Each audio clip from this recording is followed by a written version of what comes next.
All right, so today we're going to talk about beliefs. Last week we spoke about your culture, right? If you remember, we spoke about how culture informs your identity. Culture informs the thing that you believe you are, the person you believe you are. That in many ways, without addressing our culture, that you can actually believe that you are something that you're not. Like I can grow up in a certain culture and believe that, you know what, because I'm from this culture, men in my culture behave this way. Because I'm from this culture, women in my culture behave this way. Women in my culture don't do this. Men in my culture don't do that. People in my family don't do this, right? So understanding culture, where we come from, understanding our identity, and understanding how our identity forms our beliefs is very important. But if you don't understand your culture, where your culture is from, right? If you remember the video I spoke about a couple of weeks back about understanding whether the things that happen in your life are a result of your own beliefs, or is it something that you were actually fed from the past, whether that was something that your granddad, your grandma taught your own dad or your own mother, and then your mother and your father taught you as well. These are things that come from way back when, things that our forefathers even handed down to us, not only in the physical world, but also in the spiritual realm. But today I'm going to talk about beliefs, right? If we spoke last week about culture, and if you haven't watched the video about culture, I'm going to ask you to watch that because this is relevant to that, right? This is a 5-part series and things that we're going to talk about when we're talking about how to transition from a cursed life to a successful life. And we're talking about 5 things. The 5 things we're talking about are your culture, your beliefs, your mindset, your habits, and the outcomes that you want to create, right? So today we're going to talk about beliefs, right? So when I'm talking about beliefs, what am I talking about? Beliefs are very important because beliefs are sometimes the things that we have that we don't even consciously think about, right? So if you're a Christian, or if you're a Muslim, or if you're a Hindu or a Jew or Buddhist or whatever the case is, you believe certain things that influence your decision making, right? You believe certain things that influence your mindset, right? You believe certain things that shape your destiny and ultimately the outcomes that you get in life. Now, here's the challenge. If you're getting outcomes, right, because we're working backwards, if you're getting a certain outcome that you're not happy with, if you're maintaining certain habits that you're not happy with, if there's something that's blocking your mind that you are unsatisfied with, there's a good chance that you have a belief system that is not serving you, right? So if I'm going to give you another clear example of this, is that let's say, for example, you have a bad belief system about money. You believe that all rich people are bad. You believe that money is evil. You believe that money is the root of all evil. So as a result of that belief system, guess what happens? You never go for the job that pays you the most money. In fact, when you have money, you give it away to people. You never invest it because you believe that investing money and making interest on money is actually an evil thing, that you shouldn't do that, right? There's many religions that actually believe this, that gaining interest on something that you haven't actually worked for is not righteous. So if this is your belief about money, then guess what's going to happen? You are going to struggle to create wealth, to create generational wealth that would actually help people. So beliefs not just affect us, but they affect other people as well. Because if I believe something, then by default, I'm going to teach that to other people as well, whether that's my kids, whether that's my family, whether that's my colleagues at work. And if I'm an entrepreneur and a business owner, those beliefs are going to affect my team as well, right? So it's a key thing to look at beliefs. So let's look a little bit deeper at beliefs and how beliefs actually shape the destiny that we have in our lives.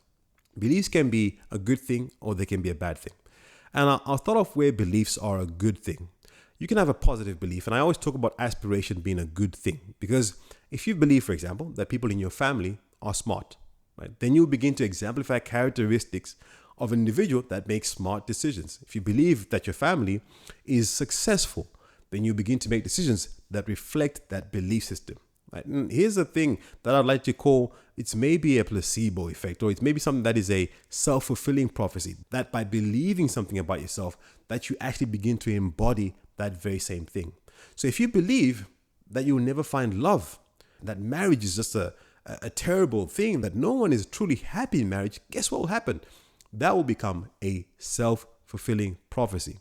And then you begin to create the very thing that you didn't want to happen. See, beliefs are very strange because beliefs inform our decisions before we even think about it. This is why I'm talking about beliefs before mindset, because you can want to change your mindset, but you have a different belief system, right? I was talking to my brother yesterday and I said to him, you know what?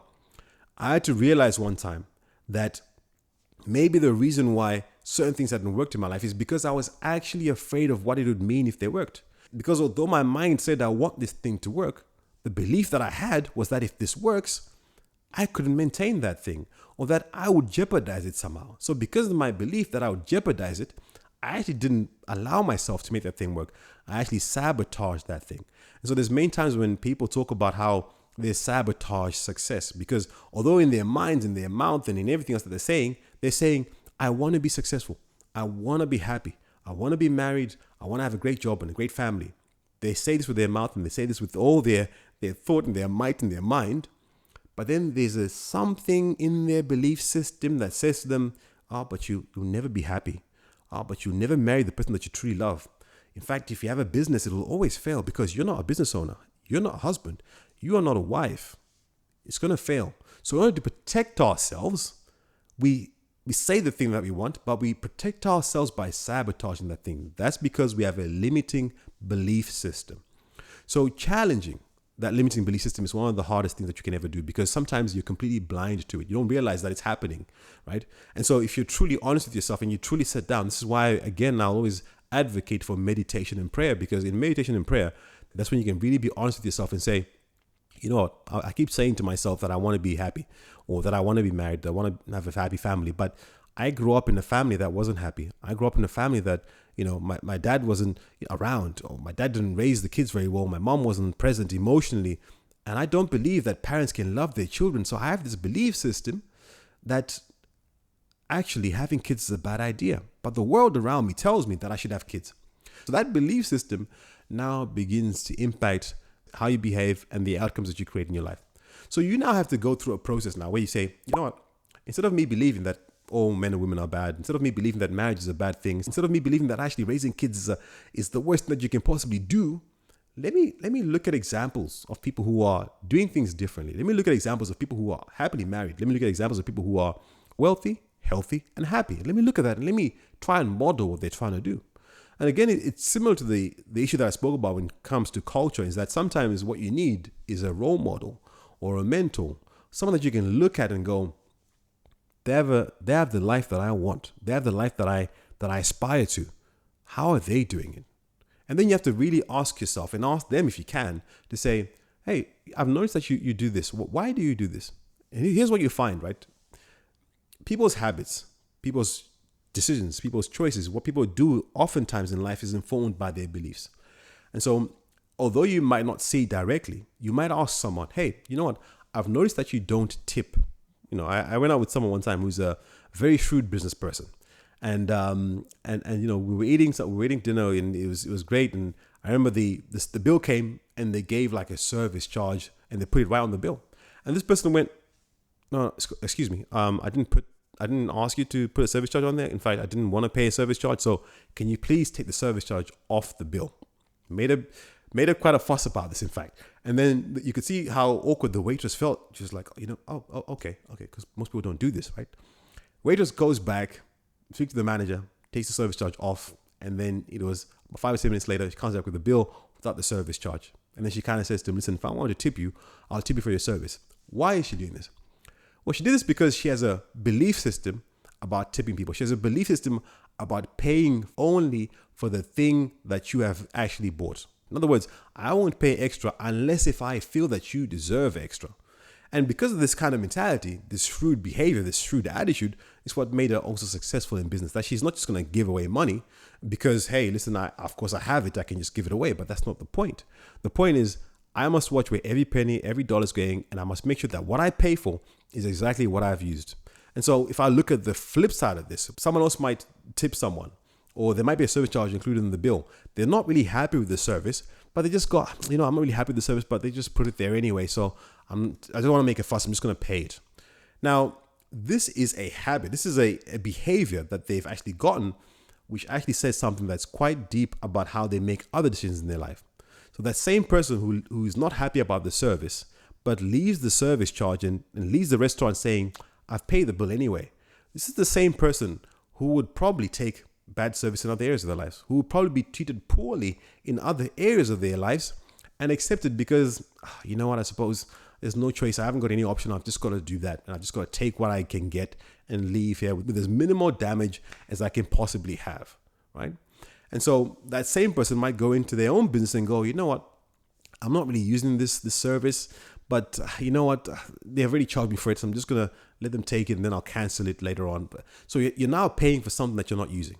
And you're now accepting liability, or you're accepting being charged for something that you're actually not using. So you see how the habit, the behavior informs the belief system. This is why I'll always say that it's always best for you to have a mentor, someone you can learn from, somebody who you can model your behavior on. And then if you can get them to explain why they do the things that they do, then you begin to understand at a much deeper level why they do the things that they do. So when I understood that, right, coming back to the service charge thing on the bill, when I understood that, I was like, wow, this person is watching every single penny that comes out of their pocket. And you've often heard it said before that the rich often know where every dollar is, that the rich are often very stingy. Now, I don't think that's actually true, because this person is actually quite generous. In fact, they're quite giving. But what the rich often do, they won't allow other people to charge them for things that they're not actually using.